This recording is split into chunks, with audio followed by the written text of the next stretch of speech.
What's up, everybody? Welcome back to another Pitching Ninja's Filthiest Pitches of the Day. I am Pitching Ninja, and I'm here with the very sexy Will Leahey. What's happening, Will? Well said, Ninja. So the Tigers played the Brewers yesterday, and your boy, Tarik Skubal, just absolutely abused the Brew Crew. He's going on a generational run here, Ninja. Skubal went 6 2/3 innings, handful of hits, a couple of walks, but 10 strikeouts, looked magnificent, and really beating up that radar gun too, Ninja. What'd you like about this outing from Skubal? Well, the thing that I like is, you remember the interview we had with him, and he's like, I said, what's your best ball? He's like, man, I've never cracked 100. I think my best one's like 99.7. And he hit 99.9 like the next game. I'm like, dude, you still didn't do it. And then all of a sudden, it's just pure flames coming from Skubal. He was up to 101.7 miles an hour yesterday. Solid work by Skubal, throwing absolute lightning bolts. And obviously, he is way more than just a hard thrower. Dude has one of the best changeups in baseball. He's got a 45% whiff rate on his changeup this year. He had 7 whiffs on that changeup yesterday and threw a 93-mile-an-hour slider. Like, is he the best pitcher in baseball right now, Will? Well, you asked me that a couple weeks ago, and I kind of poo-pooed the notion. I mean, it seems like he must be, actually. He's now a prohibitive favorite for the AL Cy Young, just over plus 100 already this early in the season. It's pretty crazy, but yeah, I mean, he's blowing away the field at this point, Ninja. He's blowing away everybody. I like this velo bump. He's just figured everything out. He's an aggressive pitcher. He's a fun guy to watch on the mound. Look at this, where he gets into a dispute with the umpire on this ball strike call. He was right. And if he ever stops being an ace, he has a future as an umpire. Nails this call, wasn't happy about it, and just took it out on Brewers hitters yesterday. So, Ninja, do you have any theories on how a guy who's, this elite, practicing this much, can just jump 2 full MPH in velo like this? I mean, clearly he's juicing, but what else, Ninja? Do not. Tarik Skubal, we go back a long way. He was at Seattle University playing for a guy I used to coach with. Coach gave him the phone and said, here's Pitching Ninja. And he's like, wow, I'm talking to Pitching Ninja. Now I'm like, hey, wow, I'm talking to Tarik Skubal.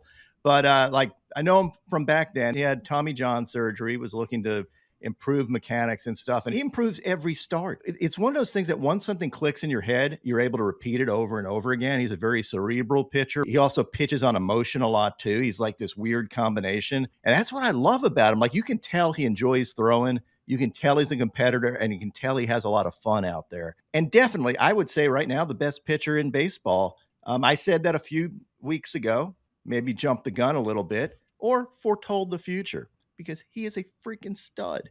The Tigers ended up downing all of the Brewers' delicious IPA and taking a leak all over them yesterday, winning 10-2.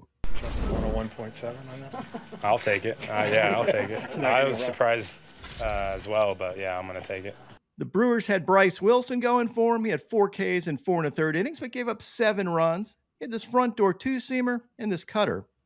In other places in our whip around the league, Jose Quintana had 1 K in 3 2/3 innings, giving up 3 runs. He picked up his K on this sweeper. And he faced Ty Walker, who had 6 Ks in 5 2/3 innings, giving up 2 runs. But the Mets ran by Walker and the Phillies 6-5. Walker had this painted front door 2-seamer, these cutters, and also painted with his sweepers. And honestly, a solid effort by Walker yesterday. The loss was not on him. Nathan Eovaldi had 5 Ks in 7 innings, giving up 2 runs. He had this fastball and elevated fastballs and splitters. And he faced Keaton Winn, who had 7 Ks in 4 1/3 innings, giving up 7 runs. Winn was an oxymoron yesterday because Winn got the loss as the Rangers won 7-2. You knew it was a bad sign when the first pitch of the game bonks Simeon on the head. Ouch. You don't often see batter wearing one in the head on the first pitch of the game. You're sitting there getting ready to hit. You expect one down the middle, and boom, right in the skull. He also had this dirty splitter. DJ Hers. DJ Hers sounds like an MC for an 80s female hip-hop band. I think he sang Don't Go Chasing Waterfalls or something like that. Yeah, he's the 4th member of TLC, actually. He had 5 Ks in 4 1/3 innings, giving up 2 runs, and victory was his, as Hers helped the Nats win 8-5 over the Braves. He faced Hurston Waldrop, who had only 1 K in 3 2/3 innings, giving up 7 runs. He started out this game so promising and ended so disappointing. He did have these wicked splitters, and guess where he learned that splitter from? He learned it from this channel. He learned it from our Kevin Gosman interview. That's one reason why, y'all, make sure to subscribe here. You never know when you're going to rub elbows with professional pitchers. Bailey Ober had 5 Ks in 4 2/3 innings, giving up 4 runs. Wasn't great, but it was good enough to help the Twins over the Pirates. There it is. 11-5. He had this changeup, this cutter, picked up a sword, and he faced Jared Jones, who wasn't top-tier Jared Jones yesterday. He was just average-ish Jared Jones, which is still good. He had 3 Ks in 5 innings, giving up 2 earned runs, had this slider, changeup, and this ridiculous passed ball. It was called a pass ball. I don't know what the umpires were smoking here. Because it clearly hit the bat. It is obvious. You can hear it. You can certainly see it in slow-mo. But these plays are not reviewable, and they really should be. I know the worry is that you're going to see it over and over again, and we can't review everything, but this is a big play. A run scored on this. This shouldn't happen. Grayson Rodriguez had 6 Ks in 5 2/3 innings, giving up 2 runs. He had these heaters up to 99 miles an hour. These nasty changeups, these wicked curveballs. And he faced Zach Littell, who had 3 Ks in 6 innings, giving up 3 runs. But the Rays scored 2 Littell runs yesterday, losing to the Orioles 9-2.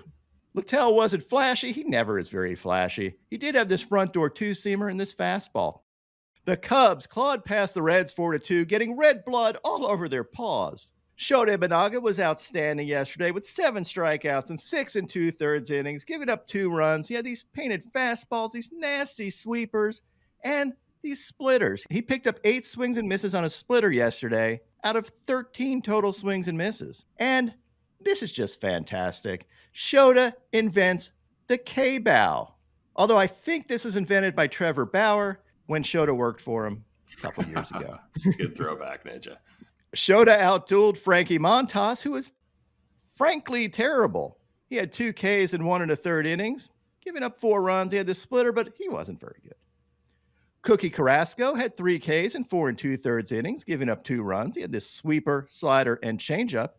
As Cookie gave the Marlins diabetes, and the Guardians snuck by 6-3. He faced Trevor Rogers, who had 5 Ks in 6 innings, giving up 1 run, and had these sinkers. Chris the Snake Flexen had 3 Ks in 5 innings, giving up 2 runs, and had this changeup and fastball. But the Red Sox tossed the White Sox in the hamper and won 6-4. Zach Kelly was the opener, had 3 Ks in 2 scoreless innings, had this fastball and sweeper. Looked good. Zach Kelly's a good, solid pitcher. Yeah, it was nice that the Sox pulled this one out to split the series with the White Sox, because the White Sox are actually currently the worst team in the last 62 years. Their .258 record is the worst team since the 1962 Mets. And so we're in a historical hideousness here, Ninja. So it's nice that the Sox did not lose this series. Well, by the communicative property of baseball, does that not mean the Red Sox are terriblest team because they tied them? Unfortunately, you're absolutely correct, Ninja. Andre Palante had 6 Ks in 5 scoreless innings, giving up 3 hits. He had these knuckle curves, picked up a sword as well as a slider. And he faced Ty Block, who couldn't block the Cardinals from scoring, giving up 4 runs in 5 innings with 3 Ks, as the Cardinals won 5-1. Block did have this changeup. Patrick Sandoval had 4 Ks in 5 2/3 innings, giving up 5 runs as the Angel of Death flew down and slaughtered the Astros 9-7. Sandoval had this fastball and changeup. And he faced Justin Verlander, who had 3 Ks in 5 innings, giving up 4 runs, and a slider and fastball. Nothing spectacular from Verlander. The Blue Jays dive-bombed the A's 6-4. As Bowden Francis had 3 Ks in 4 scoreless innings with this filthy splitter. And he faced Mitch Spence, who had 3 Ks in 7 innings, giving up 2 runs and had these sliders. The Padres were snake-bitten by the Diamondbacks and lost 9-3. And starting pitching was also snake-bitten. It's terrible. Screw this game. I'm skipping it. The Mariners sailed across the ocean and dethroned the Royals 6-5 in this pitcher's duel. George Kirby had 4 Ks in 7 innings, giving up 1 run, and how many walks, Will? Kirby, I'm going to have to guess 0, Ninja. Kirby had no walks. He had this sinker, this slider, and check out this pitch. gets the elevated fastball target, and what does he do? He hits it exactly. Again, preseason, he told me he has one of those 9 pockets and can hit the pocket that he wants 7 out of 10 times, 7 to 8 out of 10 times, he said. That guy is a command fiend. Let me know in the comments, should it be George the Animal Kirby or Commander George Kirby? I want to see him play darts, Ninja. He has only walked 7 hitters all season. He has an 11-1 strikeout to walk ratio this year and is walking only 0.8 hitters per 9 innings. Yes, Greg Maddux, eat your freaking heart out. You are no George Kirby. He faced Cole Reagans, who is outstanding himself. Reagans threw 6 innings with 9 Ks. Nice. Giving up only 1 run on 3 hits. He had these heaters, these sliders, and changeups. He had 11 swings and misses on his changeup yesterday out of his total 22 swings and misses on the game. I don't know. Cole Reagans is definitely in the spirit of Tarik Skubal. I think Skubal is a half notch better than Reagans right now, but see a lot of Tarik Skubal in Cole Reagans. And the thing I love about Reagans is his windup, the way he slides his foot across the rubber during his windup. I don't know. There's something about that. It's pretty awesome. We should call that like the Reagan slide or something. Workshop it. Luis Heel proved that he is the king of the heel as the Yankees beat the Dodgers 6-4. Heel had 5 Ks in 5 2/3 innings, giving up 3 runs. He had this 99-mile-an-hour beautifully painted fastball, picked up 7 whiffs on his fastball. And if you wonder why he gets so many whiffs, look at this home plate view of this 97-mile-an-hour fastball. Nasty stuff. He also had this wicked 92-mile-an-hour turbo changeup. It was up to 95.4 miles an hour on his changeup. Kyle Hendricks has never seen that on his fastball. Just an outstanding effort by Heel. I know he gave up 3 runs, but he's facing the Dodgers lineup. He faced Tyler Glasnow, who had 12 Ks in 6 innings, but gave up 5 runs. I don't know. I think Glasnow pitched better than those 5 runs he gave up. Yeah, just a couple of devastating homers. He had this overpowering fastball, this dirty F-bomb. Fuck! Tyler, watch your f***ing mouth, dude. Glasnow had these wicked sliders, painted curveball, and here's an overlay of his 98-mile-an-hour fastball and slider, and you can see why this is just a nightmare for hitters. Now to my filthiest relievers. Jeff Hoffman had this wicked slider. Justin Martinez had this dirty splitter, 91 miles an hour, filth. Mark Leiter Jr. had this filthy splitter. Andres Munoz had this 96-mile-an-hour cheese at the knees. Zach Pop had these nasty sinkers. And Clay Holmes had this vicious slider. Also, Carson Spires had 7 strikeouts in 5 2/3 scoreless innings in relief with these changeups and sweepers. Don't want to leave him out. That was a great effort. My top 5 filthiest pitches of the day yesterday.